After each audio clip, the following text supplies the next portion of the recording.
지난 시간에 이어서 사람의 내분비샘과 호르몬에 대해서 수업을 진행하도록 하겠습니다. 일단 우리가 지난 시간에 배웠던 내용을 잠깐 복습을 할게요. 우리 간내는 이런 식으로 생겼고, 간내는 다른 말로 사인회라고 쓸 수 있다 그랬죠.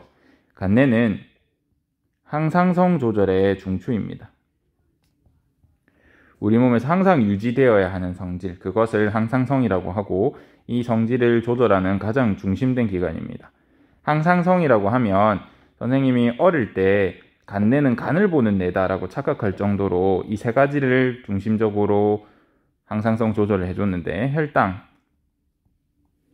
피가 단지, 그 다음에 삼투압이라고 하면 여러분이 어려우니까 피의 농도라고 생각해 주시면 됩니다. 피의 농도가 진한지 옅은지, 그래서 짠지 안 짠지, 소금기를 생각하셔도 좋습니다. 그 다음 체온, 따뜻한지 안 따뜻한지, 이 세 가지를 조절했어요. 그래서 우리 몸에서 항상 똑같은 성질을 유지하는 것은 거의 간내에서 조절한다 라고 봐주시면 되고, 간내가 무엇을 통해서 조절을 하냐면 먼저 신경입니다. 그 다음 호르몬이고요. 이 대표적인 두 가지를 통해서 조절을 하게 되는데, 신경 중에 어떤 신경이냐면 자율신경이에요. 항상성은 정말로 항상 조절되어야 하기 때문에 내가 자거나 깨어있거나 뇌를 쓰지 않더라도 간내라는 이 뇌의 기관에서 항상 조절을 해줘야 합니다. 그래서 내 의지와는 관계없이 조절이 되어야 합니다. 아시겠죠? 그 다음 우리가 지난 시간에 내분비샘에 대해서 배웠습니다.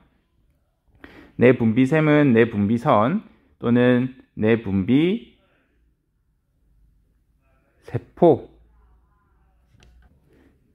또는 내분비섬이라는 표현으로 사용될 수도 있습니다. 어떻게 생겼냐면요, 여기에 내분비샘이 존재하면 이 각각의 내분비샘 또는 섬이라고, 왜 섬이라고 처음에 이름을 붙여줬냐면 여기에 특수 역할을 하는 세포들이 모여있는 군집을 형성하고 있어서 둥둥 떠있는 섬처럼 모여있구나 라고 생각을 했습니다. 어쨌든 이런 내분비샘들에는 내분비 세포들이 존재하게 되고, 이 세포들이 호르몬들을 이렇게 분비를 해주게 됩니다. 내분비샘은 어디로 신호를 전달한다 그랬죠? 이런 호르몬을 어디로 보낸다 그랬죠? 맞습니다. 혈관으로 보낸다고 했고, 결국 이 혈관을 타고, 사람이라고 할게요. 이 혈관을 타고 이렇게 사람의 몸이 있으면 혈관으로 분비하면 우리 몸의 혈관은 온몸과 연결이 되어 있잖아요.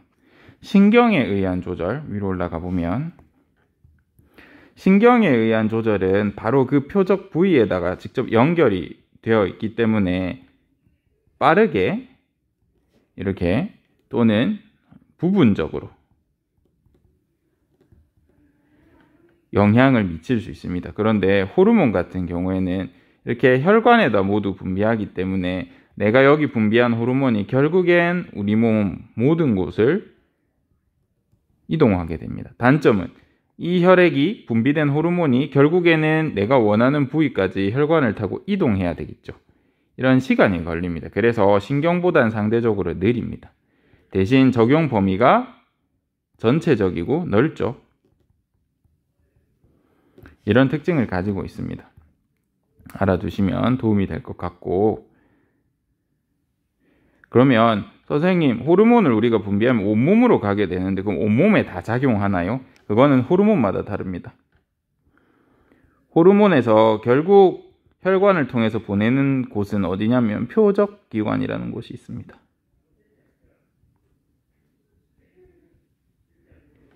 얘를 향해서 보내는 건데, 예를 들어서 이 호르몬이 인슐린이라고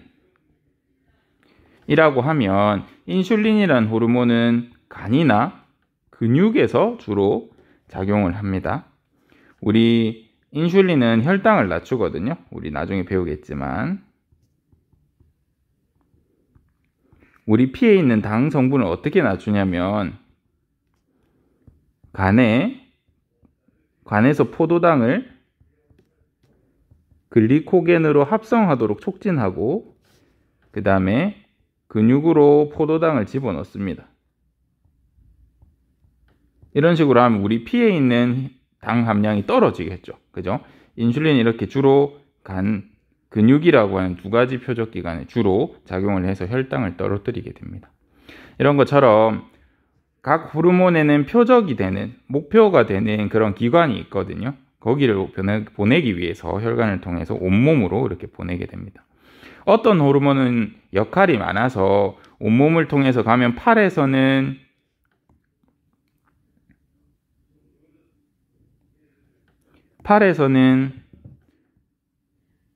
팔의 움직임을 촉진하고, 다리에서는 체온을 높이고, 허리에서는 근육이 부풀게 한다든지 이런 다양한 역할을 하는 그런 호르몬도 있거든요. 그래서 호르몬의 종류에 따라서 표적 기관도 다르고 하는 역할도 다릅니다.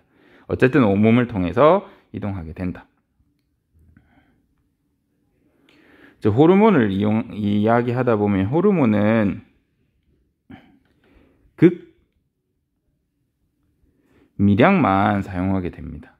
어느 정도냐면 거의 마이크로리터, 나노리터, 몇천, 몇백 나노리터 정도 됩니다. 이게 어느 정도 양이냐면 메뚜기의 호르몬을 내가 가지고 싶다. 메뚜기 호르몬 1ml를 내가 추출하려고 하면 5톤 트럭이 이렇게 있죠. 5톤 트럭에 메뚜기를 가득 실어요. 이렇게 해서 한 5트럭 하면 50만 마리 정도 될 겁니다. 50만 마리의 머리를 다 잘라낸 다음에 이제 이 메뚜기의 내하수체라고 할 수 있는 곳에서 막 즙을 짜겠죠. 그러면 이 50만 마리를 다 짜내면 겨우 1ml 정도 얻을 수 있습니다. 정말 극미량이죠. 이거는 그냥 비율적으로 그렇게 한 거고, 사실은 어떤 호르몬은 조금 더 많이 존재할 수는 있습니다. 하지만 어쨌든 정말 조금만 있어도 영향을 미칩니다.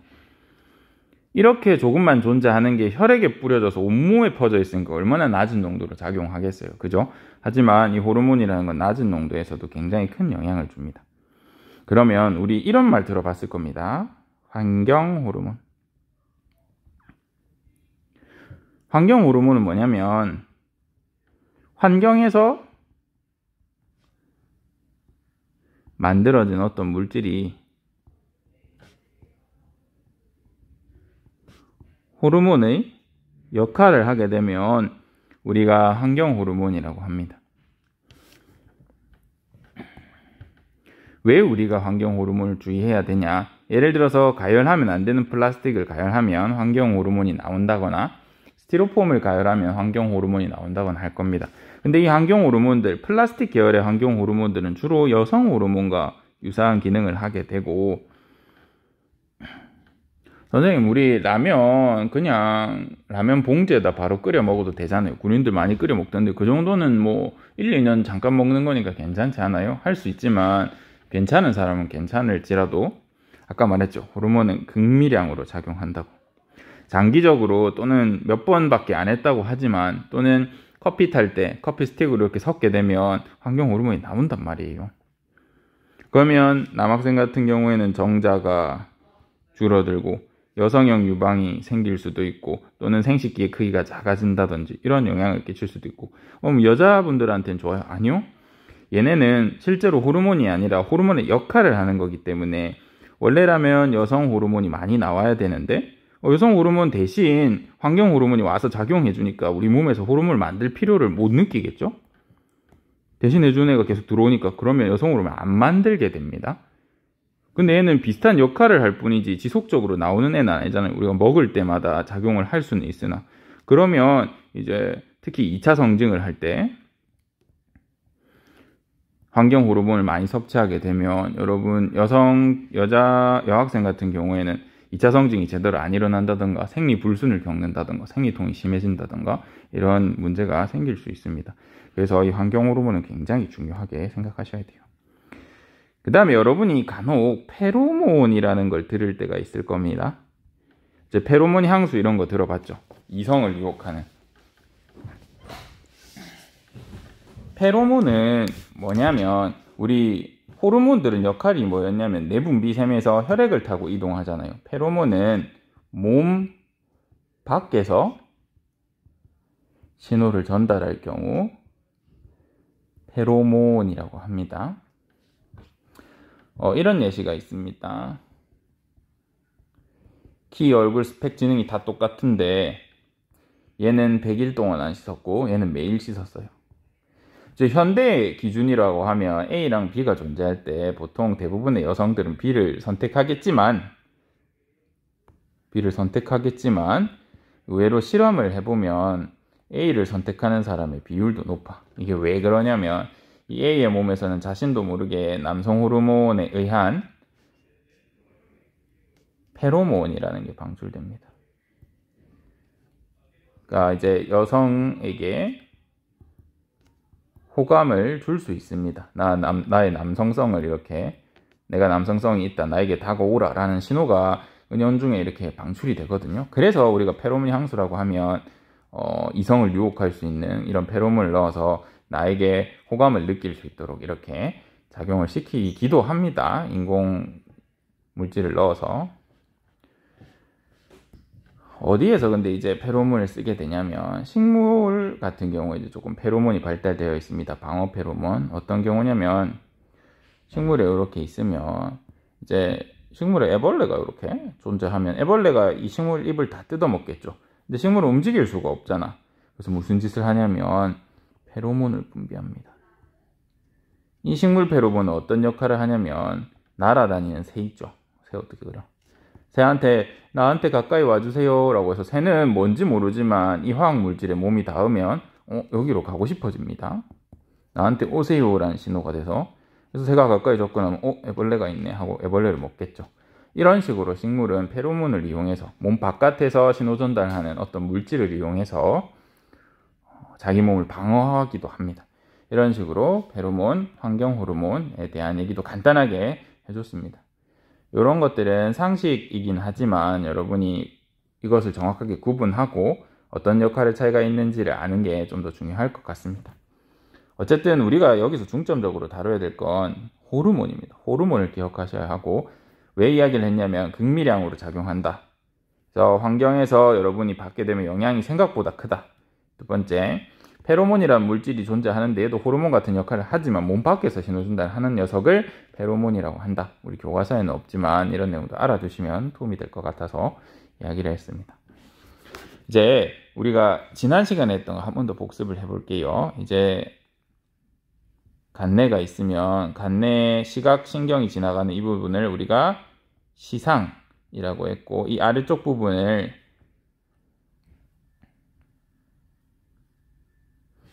시상의 하부다 라고 표현을 했고, 여기 보면 시상하부에서 뇌하수체라는 부분이 존재합니다. 톡 튀어나온. 그러니까 시상과 시상하부는 간뇌라고 봐주시면 되고, 간뇌에 튀어나와 있는 혹 같은 걸 뇌하수체라고 보시면 됩니다. 간뇌가 항상성을 조절하는 명령을 내리면 이 혹에서 앞혹, 뒷혹, 그러니까 전엽과 후엽이 있는데 이 각각의 부분에서 이제 몸을 조절하기 위해서 호르몬들이 방출되곤 합니다. 전엽에서는 어떤 호르몬 방출된다고 했나요? 팻걸 기억나시나요? 팻걸 중에서 여러분이 꼭 기억해 주셔야 될 거, FSH, TSH, GH는 꼭 기억해 주셔야 된다고 했습니다. 뭐 있냐면 FSH, ACTH, TSH, GH, LH 였고, 우리 책에는 이 FSH를 생식샘, 자극, 호르몬이라고 표현했습니다. 생식샘 중에 이제 여성의 여포라는 부분을 자극합니다. 여포가 뭐냐면, 원격이니까 좀 TMI 하겠습니다. 이게 여성의 난소예요. 이제 여기서 난자가 나올 거거든요. 그러면 이 난소에서 난자가 익어갈 때 점점 모습이 이렇게 있거든요. 이때 여기 이 안에 이제 난자가 있다고 하면 난자가 시간에 따라서 이렇게 점점 성장할 거잖아요. 이때 난자가 성장하는 이 주머니를 여포라고 합니다. 그래서 여성한테 주로 발달되어 있고 여포 자극 호르몬이 분비되면 FSH가 분비되면 여성 호르몬 분비가 조금 촉진이 됩니다. 그럼 남자한테 영향을 준다 했습니까? 안 준다 했습니까? 남자도 여성 호르몬이 나옵니다. 그래서 FSH는 여성한테 더 큰 영향을 미치지만 분명히 중요한 역할을 합니다. 남성한테도. 두 번째, TSH. TSH는 뭐냐면 갑상샘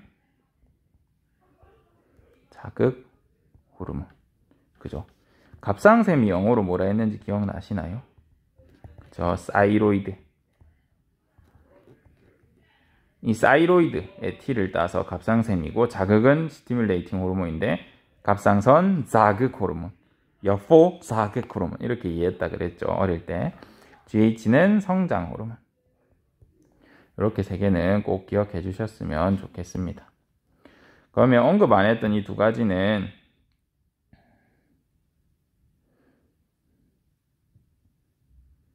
얘는 부신, 겉질, 자극 호르몬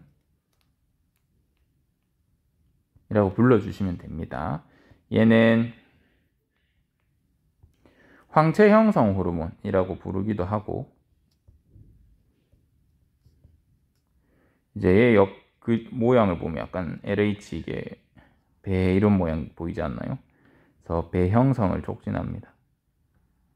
배아 형성, 배 형성. 근데 이거는 지금 모르셔도 돼요. 저거만 두세요. 맨날 언급만 하고 뭔지 안 알려주려 가지고 나중에는 필요할 수 있습니다. 그 다음 후엽에서는 뭐가 나온다 그랬죠? A, O, A 중에 뒤에 A는 안 알려드린다 라고 했죠. A는 ADH. 한글 이름은 항이뇨 호르몬이었습니다. 항이뇨는 오줌을 못 싸게 막는다 라는 뜻이었고 얘의 역할은 수분의 재흡수를 촉진하게 되는데 재흡수라는 단어가 헷갈리면 기억하실 때는 수분 흡수를 촉진한다 라고 생각하셔도 되죠. 우리 몸의 수분 흡수를 촉진하니까 오줌으로 버려지는 수분은 적어지니까 오줌의 양이 줄어들겠죠. 그죠? 그래서 항인뇨 호르몬이 분비되면 오줌을 막습니다. O는 옥시토신이었고 자궁을 수축하게 하고 통증을 완화하는 그런 효과를 가진 이런 호르몬도 있었다. 그래서 이 두 개는 또 중요하니까 빨간색으로 표시하셔가지고 주로 우리 수능 모의고사에는 이런 게 나오고 내신에서는 얘네도 신경을 쓰셔야 합니다. 제가 다음에 자세히 언급할 일 있으면 언급을 할게요. 이제 복습이 끝났고 우리가 추가로 배워야 될 호르몬을 안내 드리겠습니다. 우리 교과서에 보시면요. 교과서를 봐주시면 이제 우리가 대표적으로 알아야 될 몸의 첫 번째 내분비샘, 내하수체, 시상흡의 전엽과 후엽 기억해 달라고 했고 갑상샘이라고 하는 부위가 나옵니다. 갑상샘은 갑자가 방패갑자입니다. 한자로 방패처럼 목뼈 주변을 이렇게 두르고 있습니다. 이제 우리가 나비 넥타이처럼 보통 생겼다라고도 하고 어쨌든 목뼈가 이렇게 있으면 갑상샘이 이렇게 가려져요. 갑상샘이 영어로 뭐라 그랬죠 아까? 사이로이드. 그죠? 그래서 갑상샘에서 나오는 호르몬이다 라고 해서 영어로 사이록신이야. 우리 호르몬 이름 붙여줄 때 뭐뭐신, 뭐뭐인, 뭐뭐린 이렇게 많이 붙여주거든요. 에피네프린 이런 것처럼 아드레날린처럼 IN을 뒤에 주로 많이 붙여줍니다. 그래서 사이록신이라고 하고, 이걸 한글처럼 읽으면 티록신이 됩니다. 그래서 갑상심에서 나오는 호르몬이 티록신이구나. 갑상샘이 사이로이드니까 영어로 사이록신, 이 한글식으로 읽으면 티록신이 되는구나 라고 기억해 주시면 좋겠습니다. 티록신은요,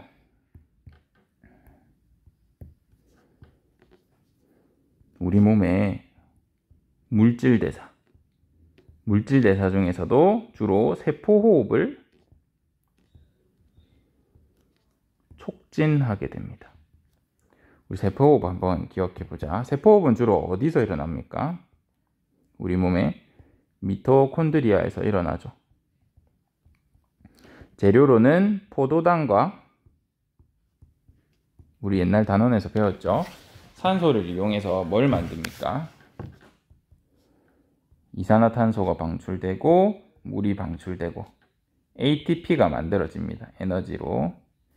근데 포도당 속 에너지가 100% ATP로 전환됐었나요?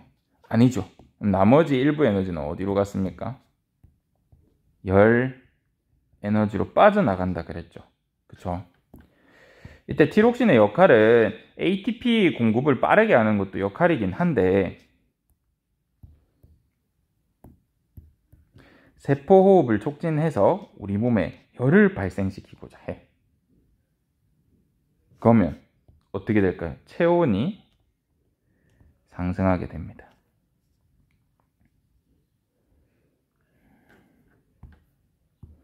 우리 관상은 과학이라고 하잖아. 그지? 근데 과학적으로 연결된 관상이 몇 개 있습니다.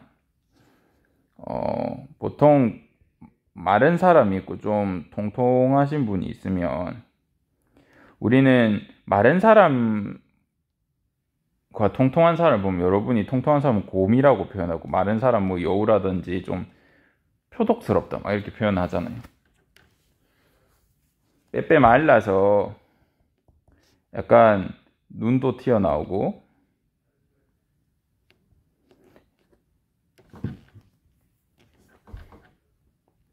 이런 사람들 보면 어떤 생각이 납니까?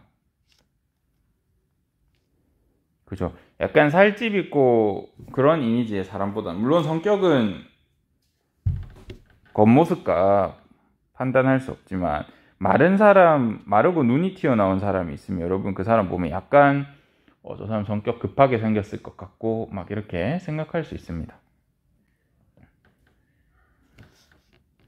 그게 왜 그러냐면, 티록신이 많이 나오는 사람들이 그런 특징을 갖는데, 티록신이 많이 나오면 아까 물질 대사를 촉진하죠. 그래서 열이 많이 발생해. 그래서 이렇게 마른 이런 사람들의 특징은 뭐냐면, 티록신 과다분비증 사람 같은 경우에는 특징이 어떤 특징이 있냐면, 일단 체온이 딴 사람보다 많아. 열을 계속 맨날 덥다 그래. 말랐는데도 덥다라는 표현을 많이 쓰고, 그 다음에 ATP가 남아 돌잖아요. 티록신이 과하게 나오니까. 그래서 성격도 급하고 막 빨리빨리 움직이려고 하고 막 그렇습니다. 떠오르는 사람이 있는지 모르겠네요. 그래서 관상은 과학이라고 할 때 요 관상만큼은 과학일 수 있습니다. 마르고 눈이 튀어나오는 사람. 눈이 튀어나온 건 왜 그러냐면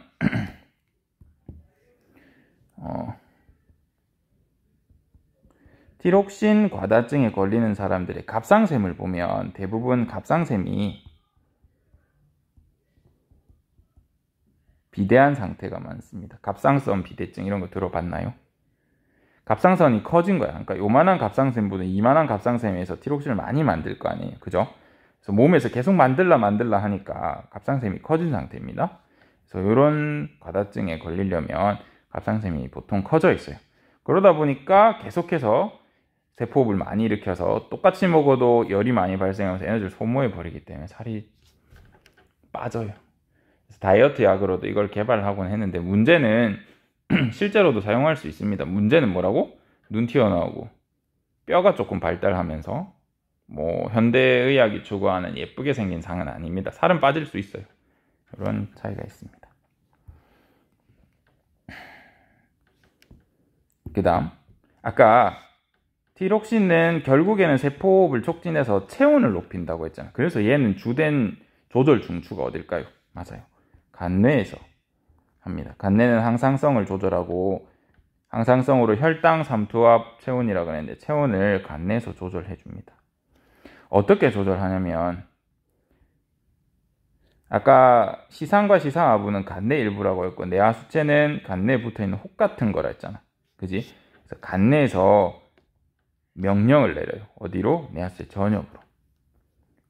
야, 티록신 분비해라 라고 하는 신호를 전달해. 그 신호의 이름이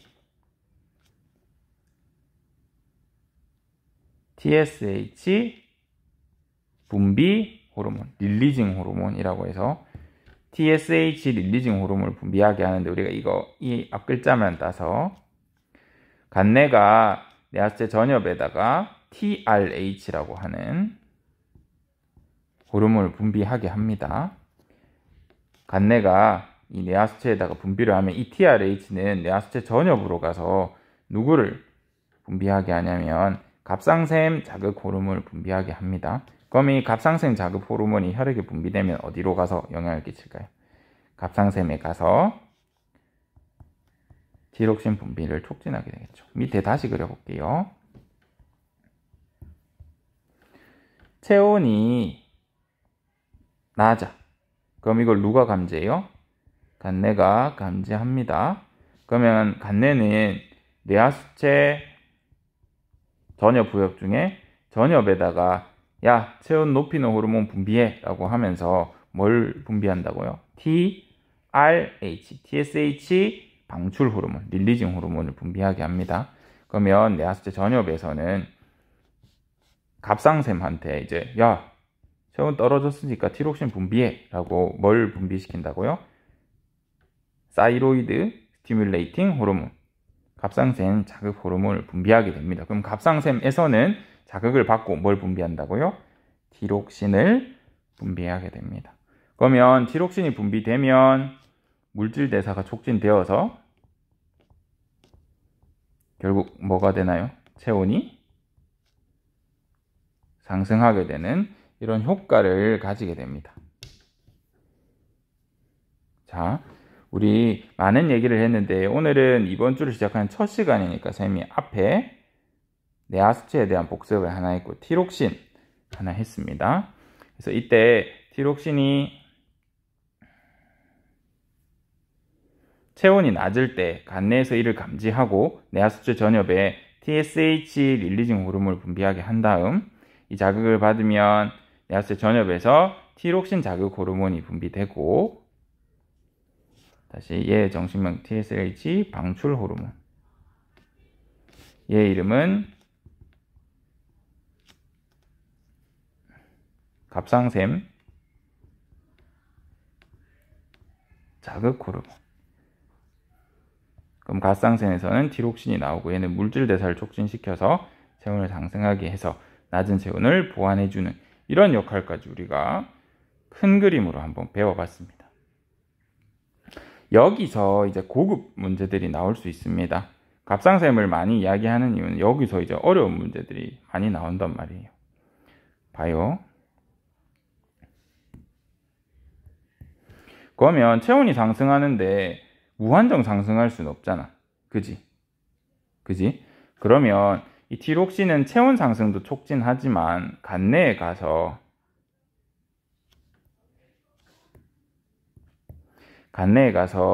TRH 방출하지 마세요 라고 하면서 작용을 하고 또 내하수체 전엽에 가서 TSH 방출하지 마세요 이런 신호로도 불립니다. 체온이 낮으면 이런 과정에 의해서 티록신이 많이 나오는데 티록신은 나오고 나면 간내랑 내하수체로 가서 TSH, TRH 분비하지 마세요 라는 또 명령을 합니다. 그래서 티록신의 표적기관을 물으면 온몸에 있는 세포 또 간내, 내하수체가 대표적인 간내와 내하수체가 대표적인 표적기관이 된다고 할 수 있습니다. 우리 이거 하나만 배워보자. 보통 선생님이 호르몬 파트 또는 과학 생물책에서 그냥 일반 화살표로 이렇게 그리잖아요. 그리고 이런 식으로 그렸을 때는 또는 이런 식으로 그릴 때는 촉진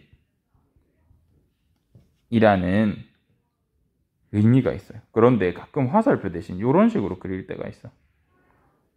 이런 식으로 그리거나 이런 식으로 그리고 마이너스라고 그릴 때가 있어. 요거는 억제라는 뜻입니다. 보면 여기에서는 셈이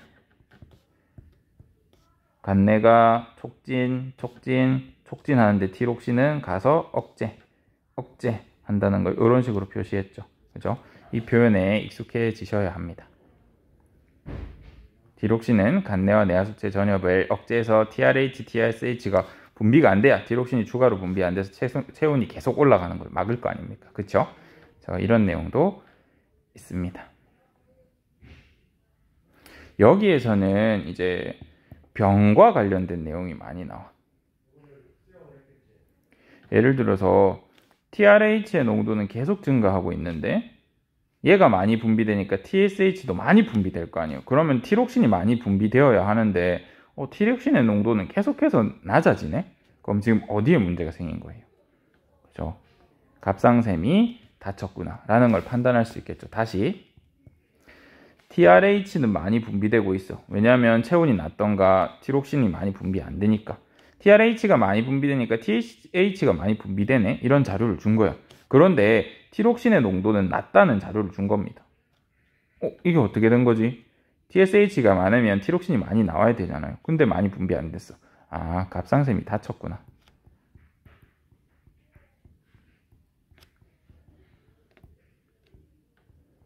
이런 문제를 고난도 문제에서 간혹 얘기하곤 합니다.